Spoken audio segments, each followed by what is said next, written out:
2,000 years ago, at the dawn of the first century, the world was ruled from Rome, and Rome was in turmoil.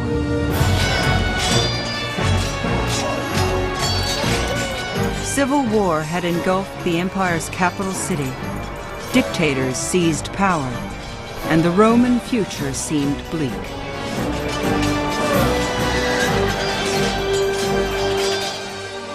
But from the chaos, the Roman Empire would rise stronger and more dazzling than ever before. Within a few short years, it would stretch from Britain across Europe to southern Egypt, from North Africa around the Mediterranean to the Middle East. It would embrace hundreds of languages and religions, and would till those diverse cultures into a rich soil from which Western civilization would grow. Rome would become the world's first and most enduring superpower, spanning continents and epochs. The glory days of Rome were studded with names that reach out to us across 2 millennia: Ovid and Nero, Seneca and Caligula. But the story of Rome is more than the story of famous men, and millions of less familiar figures struck different chords in the symphony of empire. People such as the wealthy benefactor, Eumachia, the rebel queen, Boudica, and countless uncelebrated soldiers and slaves, senators and peasants. And above them all, this man, Caesar Augustus. This was the emperor who set the tone for the astonishing resonance of Rome. This series tells the story of Augustus and his people, the men and women who wrested order from chaos, shaped the greatest empire the world had ever seen, and launched the Roman Empire in the 1st century.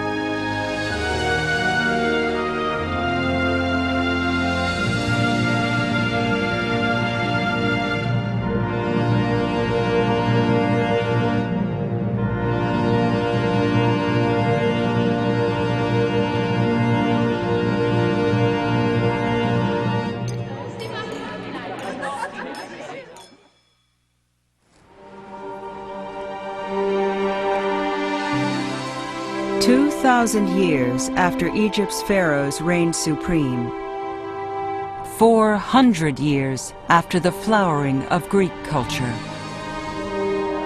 300 years after Alexander the Great, a boy named Octavian was born in a small Italian town. The child would one day be called Augustus, and his birth, one ancient historian tells us, would be gilded by legend. His father, leading an army through distant lands, went to a sacred grove, seeking prophecy on the boy's future. When wine was poured on the altar, flames shot up to heaven, a sign seen only once before by Alexander the Great. The priest declared that Augustus would be ruler of the world.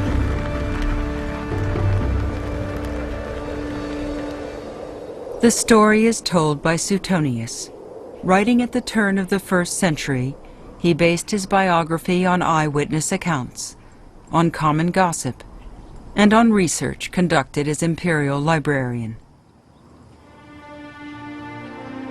In truth, he writes, the prospects of young Augustus were far from grand. The boy was sickly, with few connections. His family were country people. His father, the first in their line to join the Senate. But worse, Augustus was born into dangerous times. Civil war had flared for decades. Feuding nobles, many controlling large armies, fought to gain power for themselves. And Rome's traditions of open government were often trampled underfoot. So too were innocent bystanders.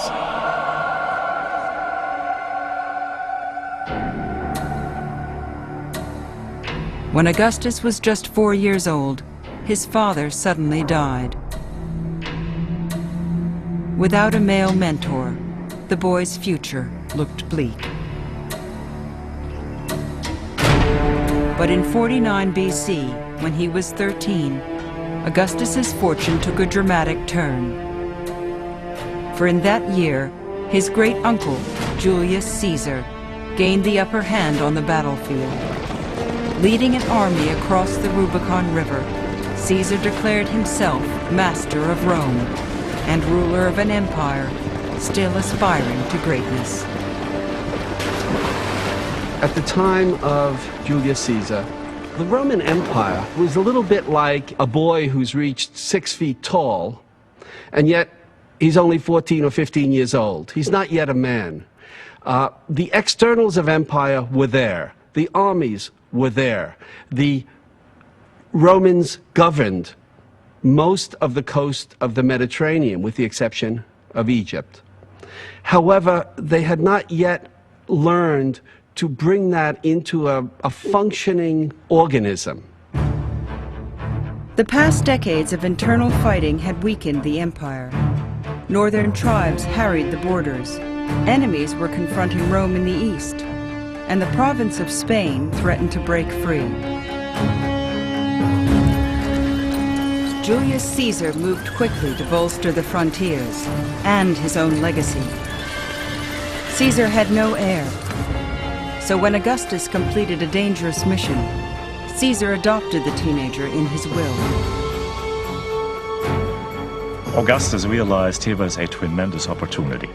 Mind you, he had no military training, but he was the heir of the greatest political figure that was on the Roman sky literally at that time, and he cashed in on it. It was a heady opportunity for Augustus, but also a perilous challenge. For in 44 BC, foreigners were not the only threat to stability. There were enemies within Caesar's small circle of advisors.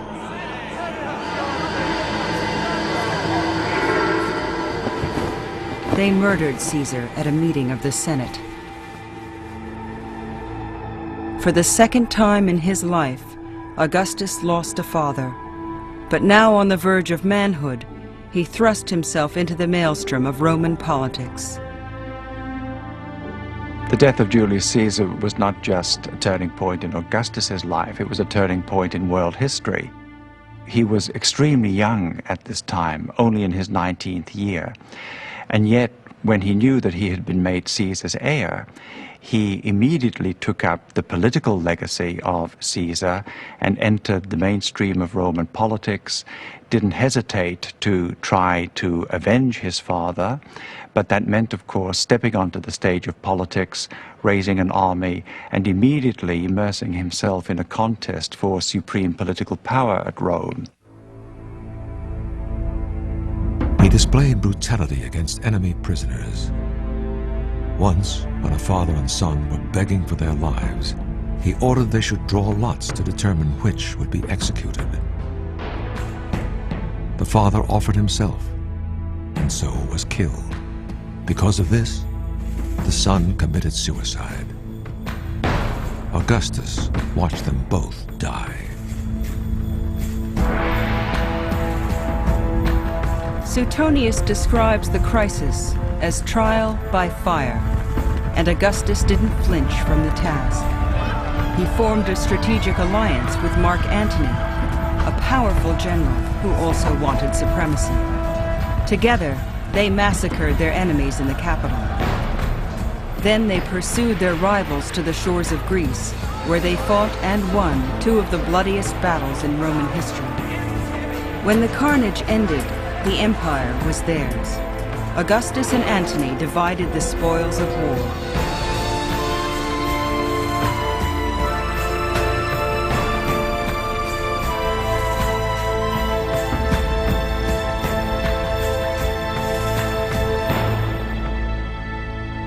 Augustus remained in Rome, but Antony took control of Egypt, a land not formally joined to Rome, but firmly under the empire's command.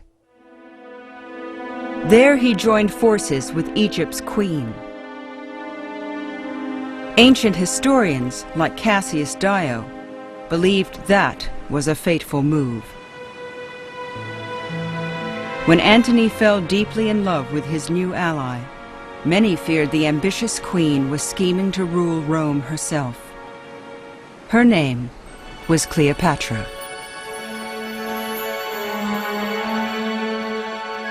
Cleopatra's brazen desire for passion and wealth was insatiable. By love, she had made herself Queen of Egypt.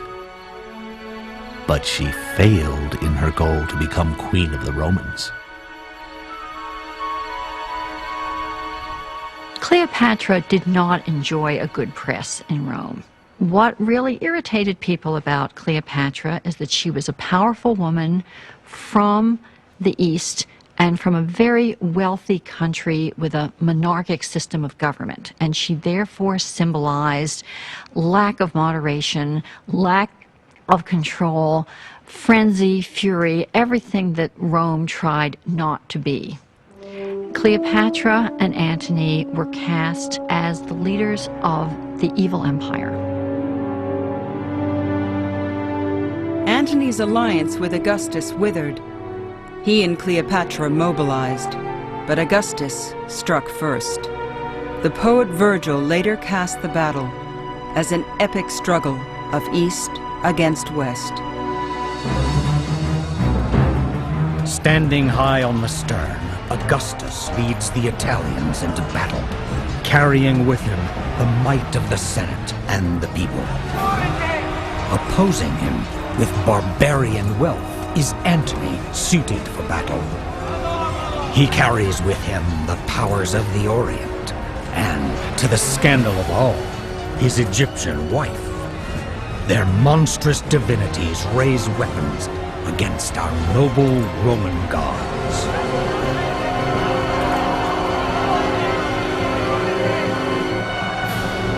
Three-quarters of the Egyptian fleet was destroyed. Antony and Cleopatra committed suicide, and the land of the pharaohs was formally annexed to the Roman Empire. The annexation of Egypt for Augustus was immensely important. It was the equivalent of Hitler's troops marching through the streets of Paris. Here was a wealthy country that was going to be providing food, that was going to be providing land, but above all, it was a country of great cultural prestige. And once Rome had Egypt as part of its empire, they had truly arrived.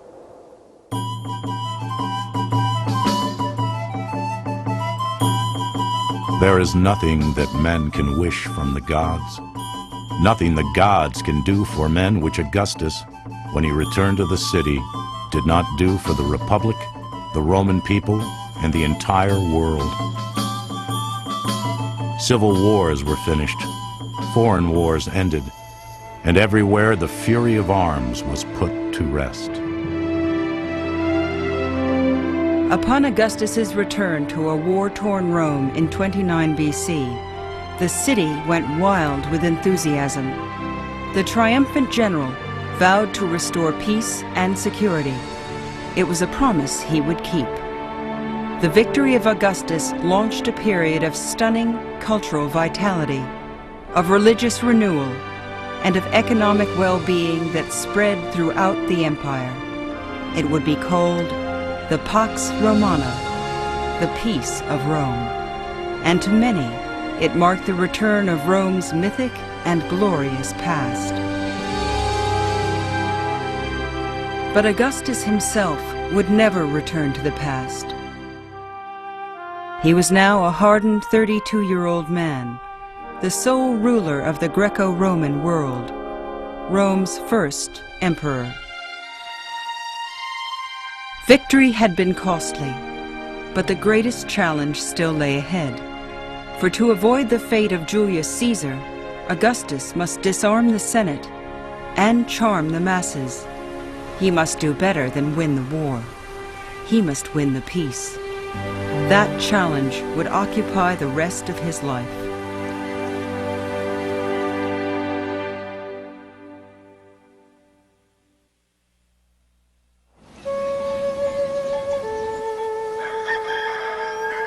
Let me step forward, clear my throat, and announce that I am a native of Solmo, a few days' journey eastward from Rome.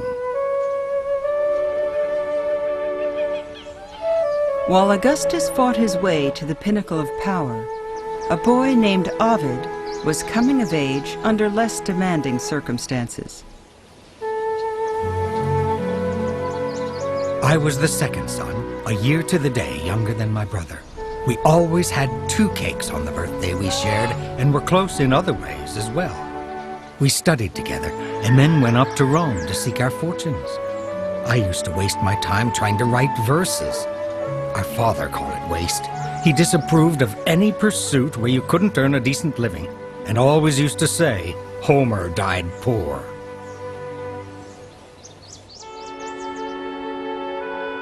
Ovid came from the same stock as Augustus. They were both landed gentry, and like Augustus, the young man found his identity and his ambitions molded by his demanding family. I tried to give up poetry, to stick to prose on serious subjects, but frivolous minds like mine attract frivolous inspirations, some too good not to fool with. I kept returning to my bad habits, secretive and ashamed. I couldn't help it. I felt like an imposter at serious matters, but I owed it to my father and brother to try to do my duty. By Roman law, a father wielded absolute control over his children. Those who displeased him could be disowned, sold into slavery, or even killed. The young Ovid tried to meet his father's expectations. He married, he studied law, but the strain proved unendurable. Miserable, Ovid and a friend set out on a journey of self-discovery. We toured all the magnificent cities of Asia. We watched the flames of Mount Etna light up the heavens. We plowed the waves in a painted ship and also traveled by wagon. Often the road seemed short as we were lost in conversation. When we walked, our words outnumbered our steps, and we had too much to say, even for the long evenings of summer.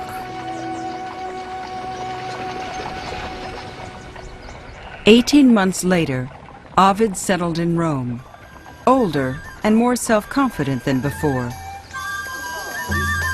He resolved to become a poet. He cultivated new friends in Roman literary circles, and soon Ovid made a name for himself as Rome's reigning poet of stolen kisses. So your husband is coming to this dinner party. I hope he gags on his food. Listen, and learn what you must do. When he settles on his couch to eat, go to him with a straight face. Look modest and lie back beside him, but secretly touch me with your foot. Don't let him drape his arms around your neck. Don't rest your gentle head against his chest. Don't welcome his fingers to your lap or to your eager nipples. Most of all, no kissing. When dinner is done, your husband will close the bedroom door. But whatever the night shall bring, tell me tomorrow you refused him. It's a mistake to think that Ovid's poetry can be read very literally in purely autobiographical terms. That wouldn't be true, I think, of any poetry from antiquity. But clearly at the same time, Ovid is writing about subjects of which he has some sort of experience, and he certainly, through the love poetry, opens up a world which is very different in tone and quality from the official atmosphere. While Ovid bloomed as a man of words, the new emperor thrived as a man of action. He rebuilt Rome and his own family. Divorcing his wife, Augustus married his heavily pregnant mistress, Livia. The move raised eyebrows and hackles, for love was not the only motive, and although Augustus shunned the trappings of absolute power, many suspected he was building a dynasty, a line of heirs to rule Rome for generations to come. Augustus knew it was a dangerous move. That Julius Caesar had been murdered for appearing a king. Augustus would not make the same mistake. He relinquished high office and struck a delicate balance between fact and fiction. Having by universal consent acquired control of all affairs, I transferred government to the Senate and the people of Rome. Augustus was a very cagey political leader because he pretended to be restoring all of these Republican political traditions, and in fact what he was running was a full-fledged dynastic monarchy.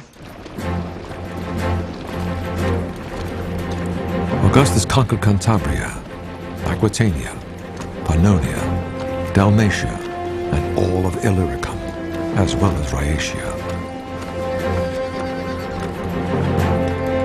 Augustus not only changed the empire, he expanded it. Egypt had been added early in his career.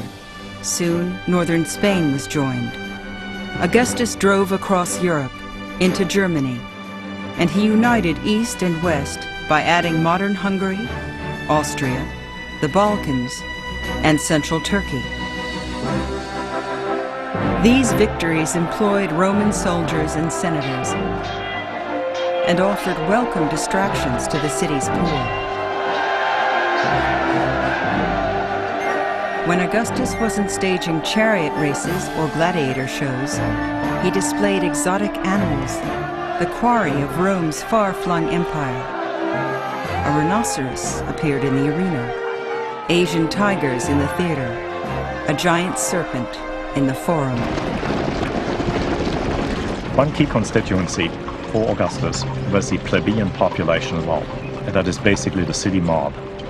You have several 100,000 folks here who have no jobs, and to put it very simply, who need to be kept off the streets and be kept from making trouble, because it's a very volatile and combustible mix there. The volatile mix that made up Rome stayed quiet for the first 4 years of Augustus's rule. Then, in 23 BC, events took a critical turn. Cassius Dio writes that a series of disasters convinced the people that Augustus needed not less power, but more. The city was flooded by the overflowing river, and many things were struck by lightning. Then a plague passed through Italy, and no one could work the land. The Romans thought these misfortunes were caused because Augustus had relinquished his office. They wished to appoint him dictator. A mob barricaded the Senate inside its building and, threatening to burn them alive, forced the Senate to vote Augustus absolute ruler. The demands threatened to unsettle the emperor's precarious political balance. Augustus fell to his knees before the rioters. He tore his toga and beat his chest. He promised the mob that he would personally take control of the grain supply, but Augustus refused to be called a dictator. The crowd disbanded, but the lesson was clear. Augustus was riding a tiger. To keep order on the frontiers, the streets, and the Senate was a superhuman task, and superhuman skills were needed. Luckily for Rome, Augustus had them. Then something very fortuitous happens. Halley's Comet shows up. And the word is given out by Augustus. This is the soul of Julius Caesar ascending into heaven. So from this point on, he is called Julius Caesar the Divine. Politically, it became very potent, because what does Augustus do at this point? On all his coinage, on all his writings, and all his symbols, whatever, he puts out the words DF, Son of the Divine. And it's really quite an asset in politics to be the son of the divine. There are modern politicians, I think, would be very jealous of being able to do that.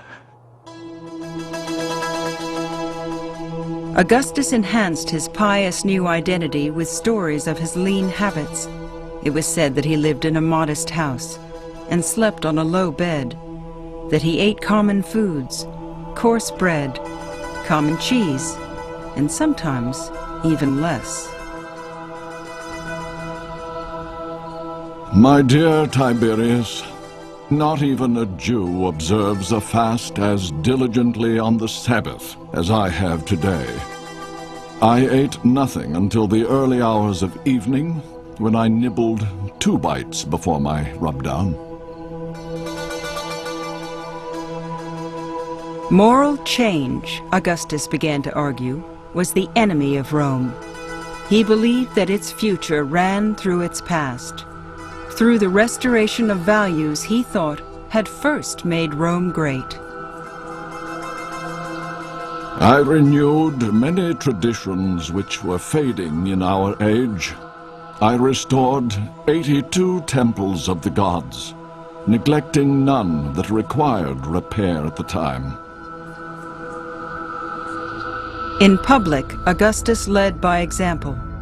He sacrificed animals in traditional rituals, and he re-established traditional social rules. New laws assigned theater seats by social rank. Women were confined to the back rows. Adultery was outlawed. Marriage and children encouraged. To many, Roman society had recovered its true course. The son of a god was building an empire for the ages. Who can find words to adequately describe the advancements of these years?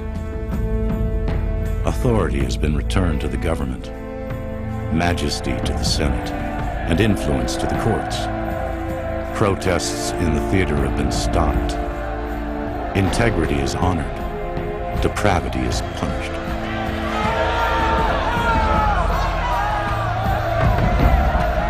But amid the applause, there were also cries of protest. The emperor's new traditionalism rankled friends and enemies alike. It even rankled his own daughter, Julia.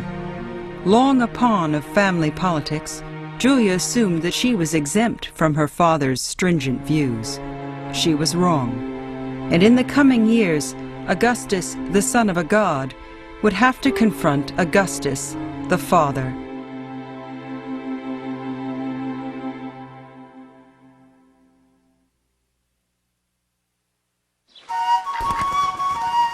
If there is anyone here who is a novice in the art of love, let him read my book. With study, he will love like a professional. As the Emperor Augustus firmly charted a course of moral rigor, the poet Ovid staked out different ground. He was now Rome's most famous living poet, and his boldness grew in step with his reputation.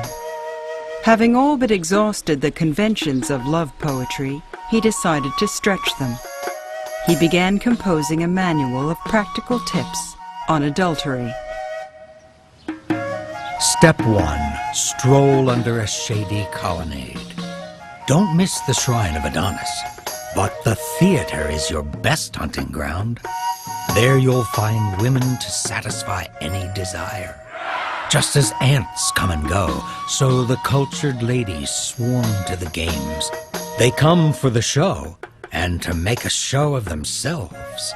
There are so many, I often reel from the choice.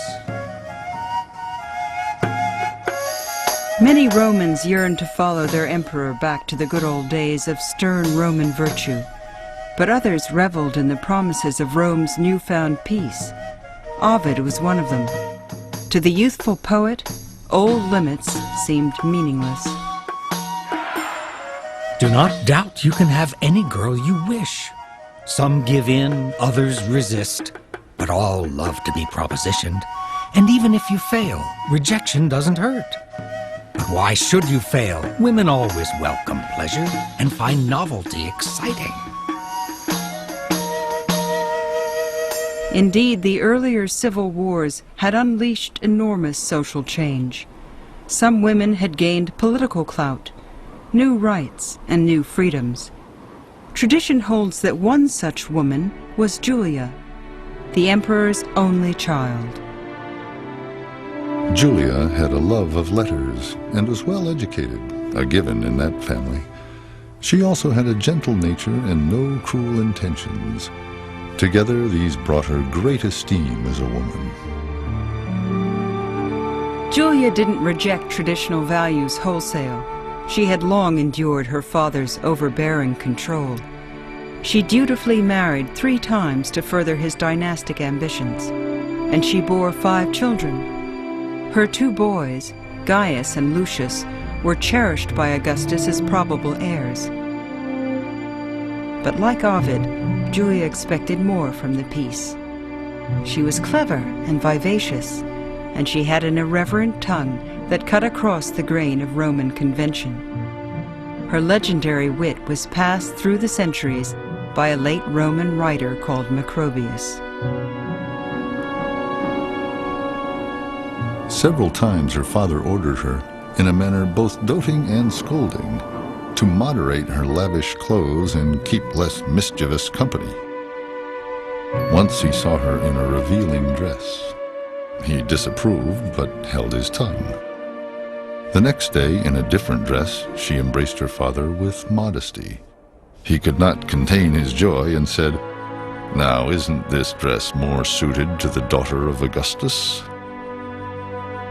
Julia retorted, "Today I am dressed for my father's eyes. Yesterday I dressed for my husband's." But apparently Julia's charms were not reserved for her husband alone. The emperor's daughter took many lovers. Her dalliances were so well known that people were actually surprised when her children resembled her second husband, who was the father of her 5 children. And she wittily replied, "Well, that's because I never take on a passenger unless I already have a full cargo," meaning that she waited until she was already pregnant before undertaking these dalliances. So concerned was she to protect the bloodlines of these offspring. Julia, like Ovid, was a testament to her times. But neither of them were average Romans. The life they represented shocked traditional society to the core, and as Julia entered her 38th year, crisis loomed. In that year, a scandal broke out in the emperor's own home. Shameful to discuss, horrible to remember. One Roman soldier voiced deep revulsion at Julia's extraordinary self-indulgence. Julia, ignoring her father Augustus, did everything which is shameful for a woman to do, whether through extravagance or lust. She counted her sins as though counting her blessings, and asserted her freedom to ignore the laws of decency. Julia's behavior erupted into a full-blown political crisis, and it was marked by overblown claims. The emperor's daughter was rumored to hold nightly revels in Rome's public square. She was said to barter sexual favors from the podium where her father addressed the people. When the gossip reached Augustus, the emperor flew into a violent rage. He refused to see visitors. Upon emerging, Suetonius reports, he publicly denounced his only child.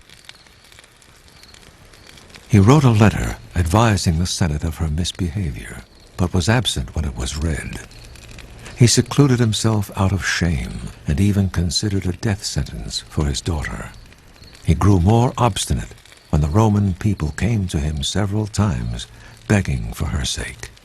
He cursed the crowd that they should have such daughters and such wives. As a father, Augustus could not abide Julia's behavior. As an emperor, he could not tolerate the embarrassment. Augustus banished Julia for the rest of her life.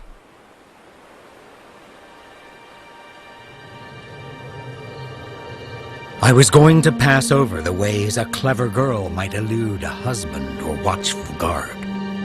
But since you need help, here's my advice. Soon after Julia's exile, Ovid released his salacious poem. It couldn't have been more poorly timed. Of course, a guard stands in your way, but you can still write. Compose love letters while alone in the bathroom and send them out with an accomplice. She can hide them next to her warm flesh, under her dress, or bound beneath her foot. Should your guard get wind of these schemes, she can offer her skin for paper and carry out notes written on her body. Ovid's poetry extolled behavior for which the emperor's daughter was banished, and her fate loomed large as a warning. For the present, the emperor remained mute toward Rome's most gifted rebel. Ovid turned his hand to less provocative forms of poetry. He remarried, and he embraced a new appreciation for discretion. Enjoy forbidden pleasures in their place, but when you dress, don't forget your mask of decorum. An innocent face hides more than a lying tongue. Ovid was on notice. The order of Augustus had firm bounds of propriety, and Ovid had tested them to the fullest.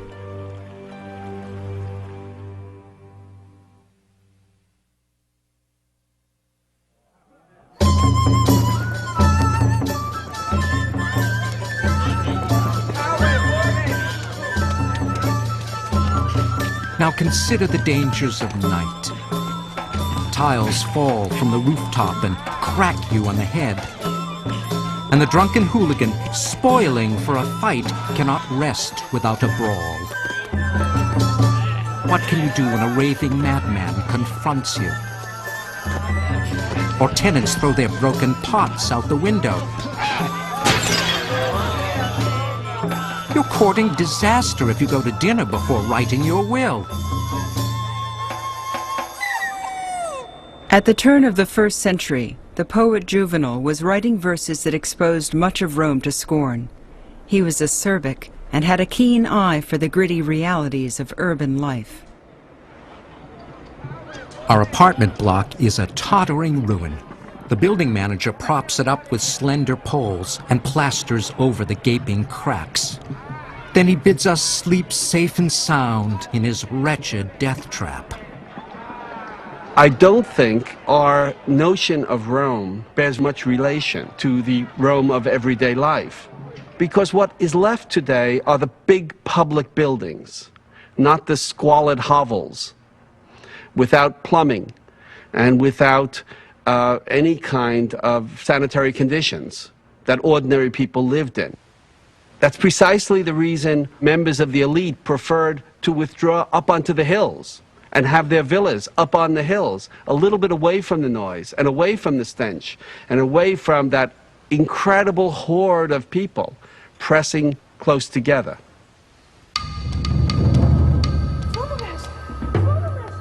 I would love to live where there are no fears in the dark of night. Even now I smell fire and hear a neighbor cry out for water as he struggles to save his measly belongings. Smoke pours out from the 3rd story as flames move upwards. But the poor wretch who lives at the top, with a leaking roof and roosting birds, is oblivious to the danger and sure to burn.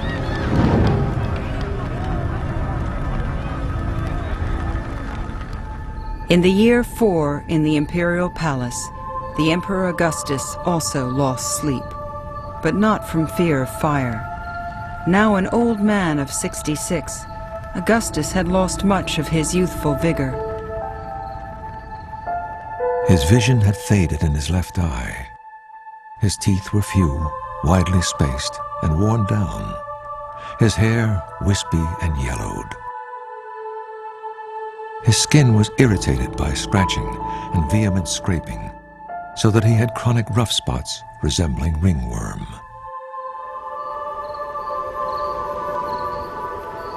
As the emperor neared death, plots to succeed him sprouted. His grandsons and intended heirs had both died unexpectedly, and the emperor himself lived under constant threat of assassination. Speaking for Augustus, one ancient historian voiced his dilemma. "Whereas solitude is dreadful," he wrote, "company is also dreadful.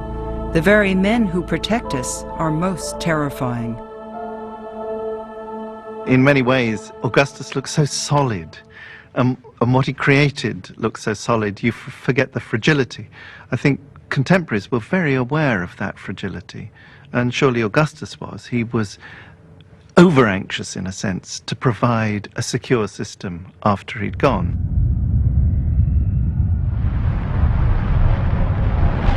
At this time, there were unusually strong earthquakes. The Tiber pulled down the bridge and flooded the city for 7 days.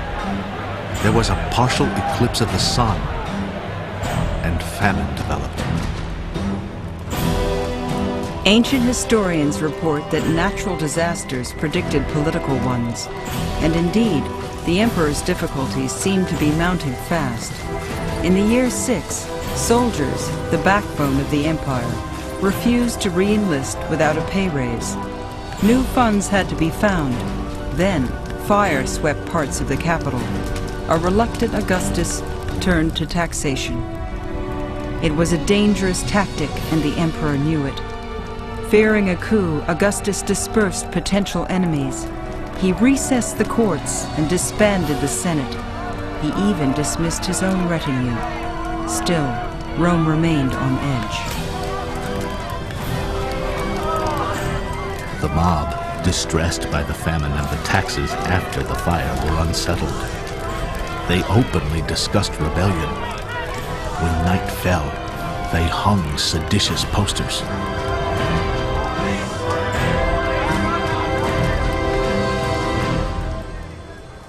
The crisis passed, but soon a new and even greater disaster battered the aging Augustus.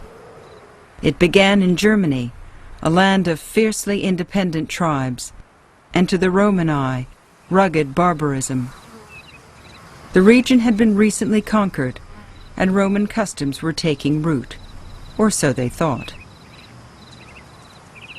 The barbarians had not forgotten their ancient traditions, their free way of life, or the power of arms. But, as long as they were assimilated slowly, they did not realize they were changing and did not resist Roman influence. That peaceful evolution stopped, however, in the year 9, the year an arrogant young general called Quintilius Varus became commander of the Rhine army and brought an iron fist to the province. He forced more drastic change on the barbarians, and among other things, he dealt with them as if they were slaves of the Romans, and exacted money as if they were his subjects. Varus disastrously miscalculated the extent of Roman control and misjudged German compliance. A trusted German chieftain organized a full-scale revolt and lured Varus's troops into a trap, deep in unfamiliar terrain.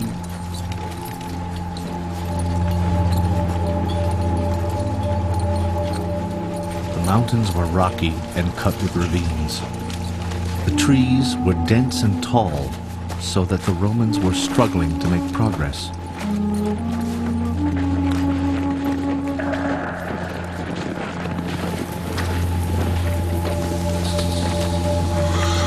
Rain began to fall in sheets, and a heavy wind scattered their numbers. The ground became slippery around the tree trunks and roots. While the Romans were dealing with these troubles, the barbarians surrounded them, and suddenly coming from everywhere. First, they hurled missiles from afar. Then, since no one was fighting back and many were wounded, the barbarians came ever closer, and the Romans were unable to retaliate.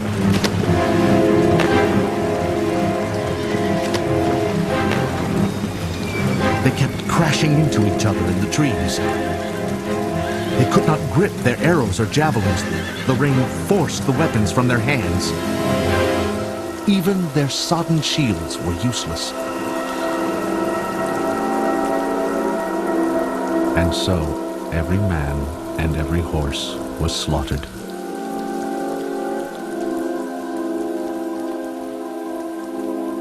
Three legions were massacred, a tenth of Rome's army. Augustus, his biographer reports, was traumatized. They say he was so disturbed that for several months he let his hair and beard grow, and would sometimes bash his head on doors and cry out, "Quintilius Varus, give me back my legions."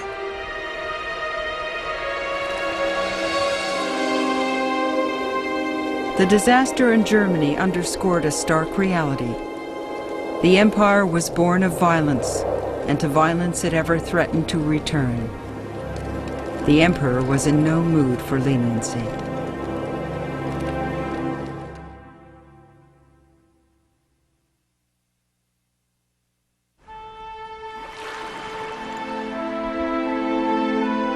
Believe me, love's climax of pleasure should not be rushed, but savored. And when you reach those places your woman loves to have touched, don't let shame get in the way. Don't back off. You'll see her eyes shine with a trembling light, as when the sun glitters on rippling water. She'll moan and murmur sweet words just right for the game.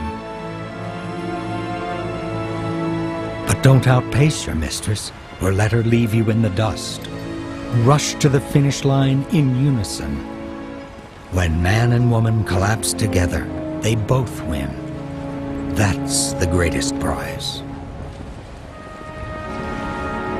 Ovid's sizzling words gripped Rome when they were first published, but a decade later they would return to haunt him. For the patience of the Emperor Augustus had reached its lowest point. Beleaguered, he saw plots in every corner, anarchy in every act of disobedience. Blaming the subversive book, Augustus banished Ovid from Rome.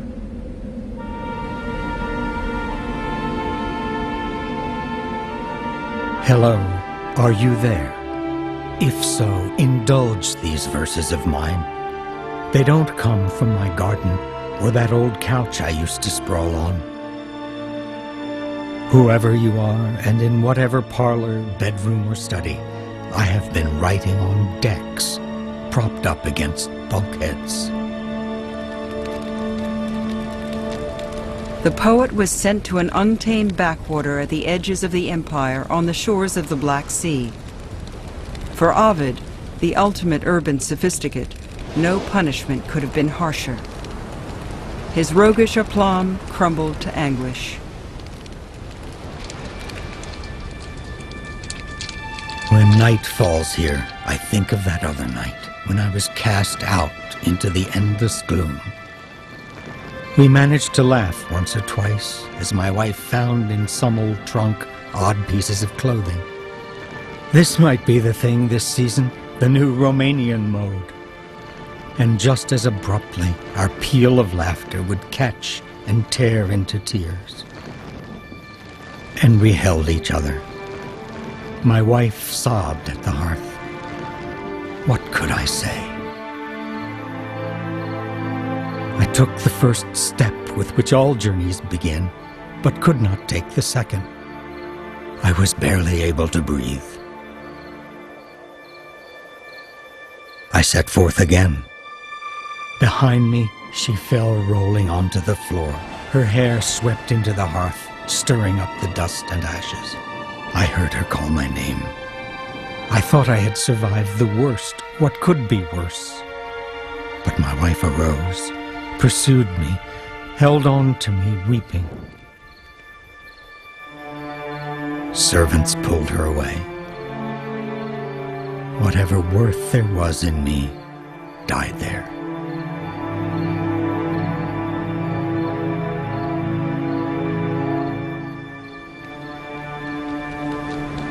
Ovid was sure his talents would bring him home. He wrote constantly, and as he waited, he sought refuge in a remote frontier town.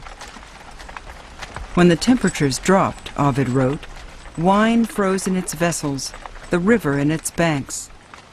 Across the ice thundered hostile horsemen, plundering and killing. It was a brutal life Ovid wrote home from exile, a side of the empire that few Romans ever saw. Beyond these rickety walls, there's no safety. And inside, it's hardly better. Barbarians live in most of the houses. Even if you're not afraid of them, you'll despise their long hair and clothes made of animal skins. They all do business in their common language. I have to communicate with gestures. I am understood by no one, and the stupid peasants insult my Latin words.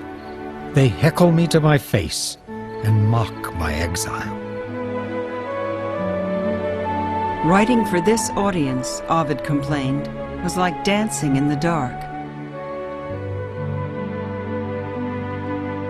As the years passed, Ovid shriveled into a bony old man. He fell ill. Contrition replaced his former bravado. Oh, I repent, I repent. If anyone as wretched as I can be believed, I do repent. I am tortured by my deed. Ovid, however, never got an answer to his pleas, and would never get a reprieve. As he approached death, he became sadly resigned to his fate. Look at me. I yearn for my country, my home, and for you. I've lost everything that I once had. But I still have my talent. Emperors have no jurisdiction over that. My fame will survive, even after I am gone. And as long as Rome dominates the world, I will be read. 9 years into his exile, Ovid died. He outlived Augustus, but he had bent to the emperor's will. At the start of the emperor's public life, Augustus had won the wars engulfing Rome. By the end, he had won the peace, and men like Ovid paid the price. In the years ahead, when lesser men would rule Rome, that price would rise higher still.